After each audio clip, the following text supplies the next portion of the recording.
नमस्कार, मैं जिनीलता भट्टराई स्वागत करती हूँ आपका सिंगल वर्ल्ड न्यूज पे। शुरू करते हैं आज के प्रमुख समाचार से।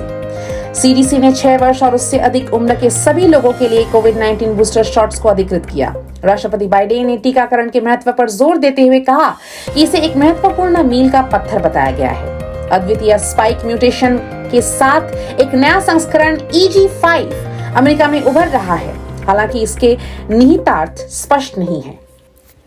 उत्तर कोरियाई नेता किम जोंग उन रूस पहुंचे, जिससे यूक्रेन में मॉस्को के युद्ध के लिए संभावित हथियार सौदे की चिंताएं बढ़ गई। बैठक में सैन्य सहयोग और आपूर्ति सुरक्षित करने पर ध्यान केंद्रित हो सकता है। अमेरिका बारीकी से निगरानी कर रहा है और हथियारों के हस्तांतरण के खिलाफ चेतावनी देता है। जापान ने यूक्रेन पर असर पर चिंता जताई। पंजाब पुलिस के SSOC ने गैंगस्टर लॉरेंस बिश्नोई से जुड़े एक जबरन वसूली रैकेट का भंडाफोड़ किया, जिसमें 2 प्रमुख गुर्गों को पिस्तौल और जिंदा कारतूस के साथ गिरफ्तार किया गया। दोनों ने सोशल मीडिया पर युवाओं को लुभाया। जांच जारी है, मुकदमा दर्ज। एक आगामी संस्करण में पूर्व गुप्त सेवा एजेंट पॉल लैंडिस, जो राष्ट्रपति केनेडी की हत्या के गवाह थे, उन्होंने खुलासा किया कि उन्होंने गोलीबारी के बाद कार से एक गोली ली और उसे अस्पताल में राष्ट्रपति के स्ट्रेचर पर छोड़ दिया। यह नया प्रत्यक्ष खाता सिंगल बुलेट सिद्धांत के बारे में सवाल उठाता है और JFK हत्याकांड पर चल रही बहस को हवा देता है। एक ऐसा मामला जो संभवतः कभी भी निर्णायक रूप से हल नहीं हो पाएगा। इंडिया ब्लॉक कोऑर्डिनेशन कमेटी की बैठक से पहले शिवसेना प्रमुख उद्धव ठाकरे ने मुंबई में NCP प्रमुख शरद पवार से मुलाकात की। उन्होंने 2024 के लोकसभा चुनावों के लिए विषयों और सीट बंटवारे पर चर्चा की। समिति का लक्ष्य विभिन्न मुद्दों को हल करना और आगामी चुनावों में भाजपा के खिलाफ रणनीति तैयार करना है। एक 5 सितारा होटल में G20 शिखर सम्मेलन के दौरान भारतीय सुरक्षा ने एक चीनी टीम के सदस्य के असामान्य आकार के बैग के बारे में चिंता जताई। जब चीनियों ने बैग और उनकी सामग्री को स्कैन करने का विरोध किया तो 12 घंटे तक गतिरोध उत्पन्न हुआ। आखिरकार चीनी लोग होटल से उपकरण हटाने और अपने दूतावास को भेजने पर सहमत हुए।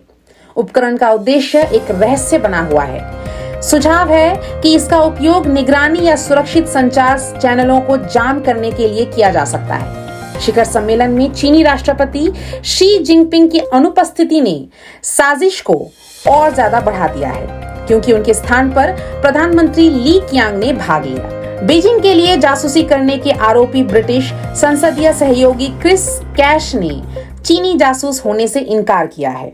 उन्होंने चाइना रिसर्च ग्रुप के साथ अपने काम के माध्यम से चीन की कम्युनिस्ट पार्टी के बारे में दूसरों को शिक्षित करने पर ध्यान केंद्रित किया।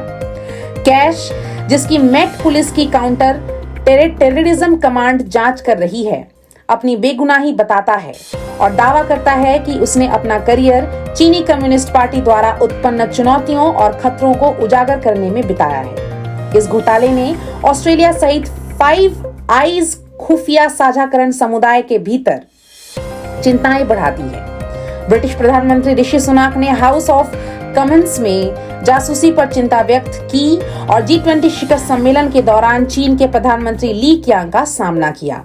उन्होंने पुष्टि की कि ब्रिटिश लोकतंत्र को कमजोर करने वाली कार्यवाहियों को बर्दाश्त नहीं किया जाएगा। दिल्ली के CM केजरीवाल ने 18 महीने के कनव से मुलाकात की, जिसे एक दुर्लभ आनुवांशिक बीमारी है। परिवार ने इलाज के लिए 10.5 करोड़ रुपए जुटाए। भारत में ऐसे सिर्फ 9 मामले हैं। अमेरिका से आए 17.5 करोड़ रुपए के इंजेक्शन का इस्तेमाल किया गया। कनव हालत में थोड़ा सुधार हुआ। केजरीवाल ने दानदाताओं और अमेरिकी दवा निर्माता को धन्यवाद दिया।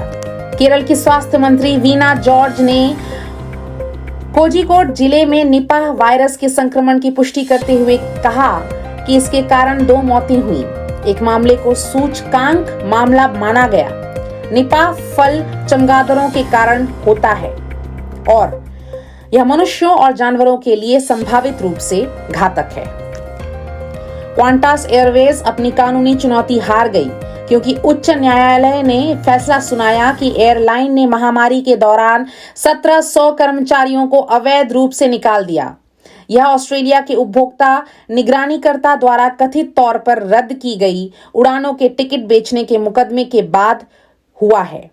क्वांटास को अब जुर्माने और मुआवजे के दावों का सामना करना पड़ रहा है और ट्रांसपोर्ट वर्कर्स यूनियन ने प्रभावित श्रमिकों के लिए माफी और मुआवजे की मांग की है।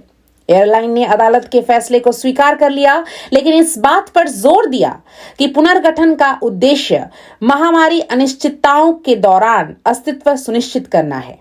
लेबर पार्टी ने श्रमिकों की दुर्दशा को उजागर करते हुए क्वांटास की नौकरी में कटौती के लिए रूढ़िवादी सरकार के समर्थन की आलोचना की।